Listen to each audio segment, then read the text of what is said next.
चला. हो, आदनमधनं वेळ मिळेल तेव्हा भेटायला येशील ना मला? अहो बाबा हो, चला आता पटपट, तुमचा फॉर्म भरून मला लगेच निघायचंय. बरं, काळजी घ्या बाळा. चला. काय रे, तू इकडे कसं काय? आमची वेळ आली ना. बरं, तू काय करतोयस इथे? आता हे वृद्धाश्रम मी सांभाळतो. तुम्ही एकमेकांना ओळखता का?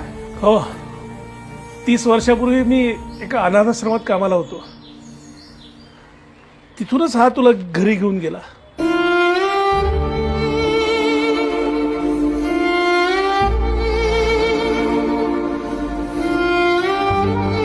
उशीर होतोय त्याला. ये तू, आम्ही सांभाळू तुला. तुम्ही गेलात तरी चालेल.